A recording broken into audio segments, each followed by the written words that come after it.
Mi madre había planchado mi camisa muy almidonada, mi camisa blanca muy almidonada.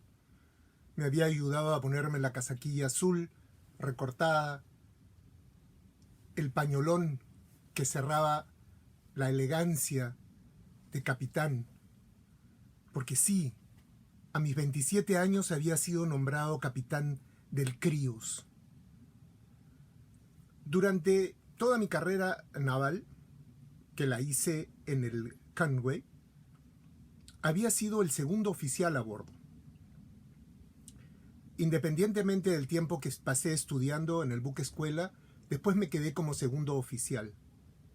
Es así que cuando el dueño de las naves, el señor Joseph Conrad, que era el armador del Críos, decidió cambiar a su capitán, buscó entre los oficiales y me encontró a mí.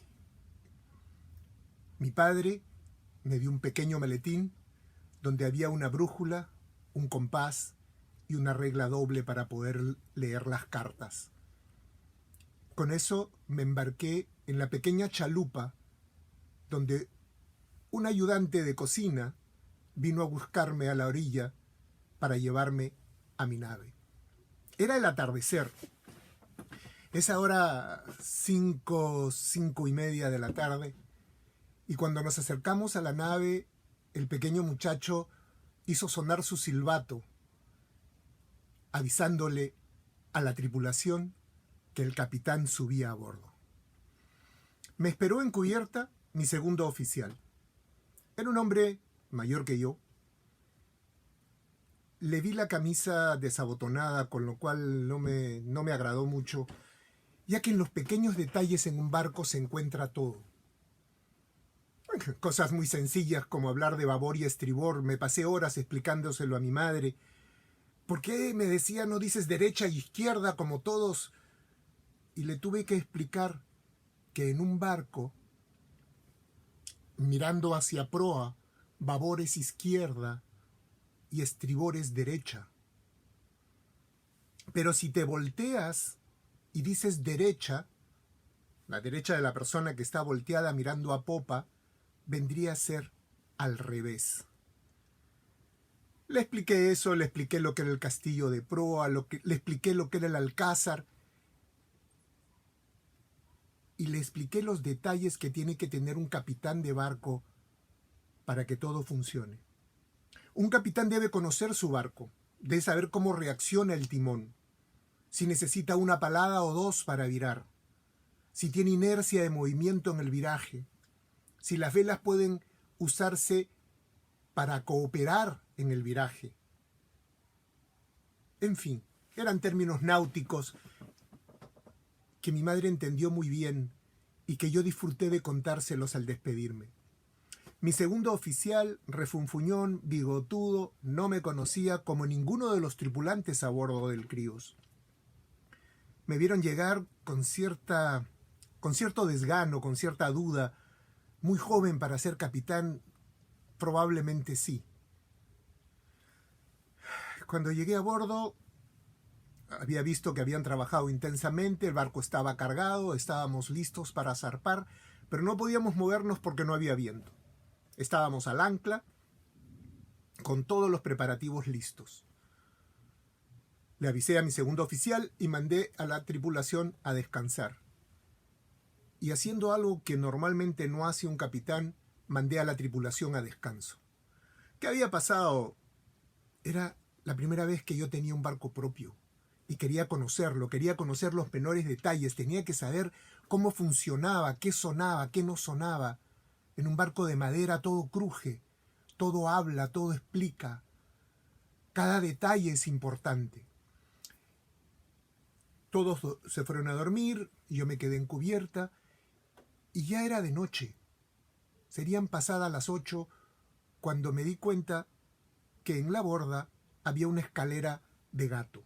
Las escaleras de gato son esas escaleras de soga que permiten el acceso rápido a bordo y que se utilizan normalmente para cuando viene el práctico o viene la aduana o viene alguien a visitarte. Entonces no bajas la escala real.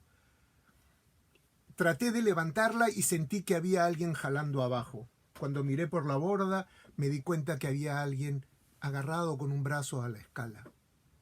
Por un momento pensé, ¿un muerto? Pero no, no lo era. Levantó la cabeza y me dijo, quiero hablar con el capitán.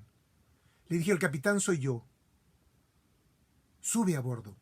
No, no puedo. Sube a bordo. No puedes hacer nada más. Estás agotado. Efectivamente, el hombre subió a bordo. Como me di cuenta de que había todo un tema extraño, lo hice entrar al camarote en el Alcázar. Conversamos y le dije, bueno, ¿qué ha pasado? Me contó que había asesinado a un hombre. En ese instante yo me sentí muy mal, sentí que esto no iba para más. Y la verdad, también sentí que había algo en él que no lo convertía en criminal. Me explicó que habían estado en una tormenta. Aquel que no haya estado en una tormenta no sabe lo que pasa en un barco, no sabe cómo siente que en cualquier instante acaba todo. Él venía en un barco cargado, el Séfora, de carbón. Y en la tempestad mayúscula, el capitán del barco había tenido miedo. Él era el segundo oficial y había ido a proa a asegurar la tormentera, que es una vela pequeña que lleva a proa para poder dirigir el barco en la tormenta. El hombre que estaba junto a él era de esos que se oponen a todo. En el instante decisivo, cuando una ola gigantesca vino sobre ellos, se negó a mover la vela, se negó a asegurarla, por lo cual con una mano este hombre aseguró la vela y con la otra lo pescó del cuello. Como la ola cubrió el barco, en esos instantes de desesperación este hombre no lo soltó. Y los encontraron después. Y él tuvieron que abrirle la mano para que soltara el cuello. Obviamente el otro estaba muerto. Y no había nada que hacer. Lo iban a enjuiciar, lo iban a meter preso y probablemente iba a acabar su vida en galera. Yo sabía lo que había pasado. Porque cuando tú estás a bordo y alguien te desobedece, se acabó.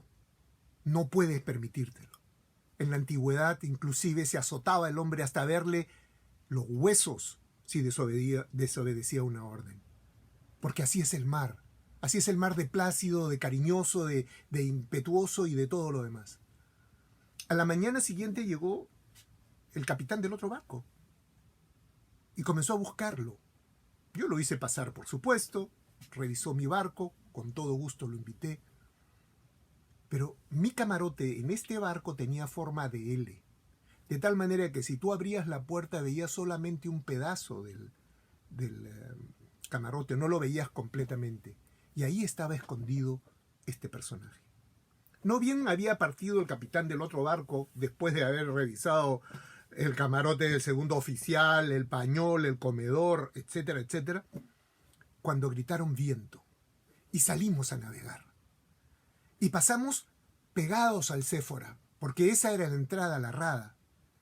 Y cuando el barco estaba navegando, me di cuenta que la única posibilidad que tenía este hombre es que yo lo dejara muy cerca a la costa, no más allá de media milla. No porque no pudiera nadar una milla o tal vez un poco más como había nadado la noche anterior, sino por los tiburones. Tenía que dejarlo cerca, muy cerca. Así que le pedí a mi oficial que enrumbara hacia tierra. Enrumbar hacia tierra una mole, que es un barco cargado, con mercadería, con tripulación, con velas, impulsado por el viento y las corrientes, es un riesgo que yo tenía que correr. Y enfilamos. Mi segundo oficial comenzó, señor, viremos, salgamos de aquí, nos vamos a estrellar. Y obviamente la mole que se veía delante de nosotros se iba acercando a una velocidad tremenda. Al timonel le gritaba, a toda vela, no me toque el rumbo. A toda vela, no me toque el rumbo. En esos segundos, el miedo coronó a la tripulación. La coronó, la asustó. Todos, mi segundo oficial comenzó a hablarme y le dije, te vas a proa y te quedas allá hasta que yo te lo ordene. Y asegura bien las jarcias. Cuando estábamos ya con la mole encima, cuando la sombra de la isla estaba sobre nosotros, ordené virar. Le había dicho a mi amigo, porque ya era mi amigo, que se deslizara en una soga, que no se aventara para que mi tripulación no se diera cuenta. Y como yo le había entregado mi sombrero, eso fue lo que sentí cuando viré el barco. Y vi mi sombrero pasando al costado, y sentí que mi barco se movía, y el viento de tierra impulsó mis velas. Ahora sí, al horizonte, nos vamos. En ese instante, mi tripulación supo quién era yo, y yo supe quién era mi barco. Hasta la próxima.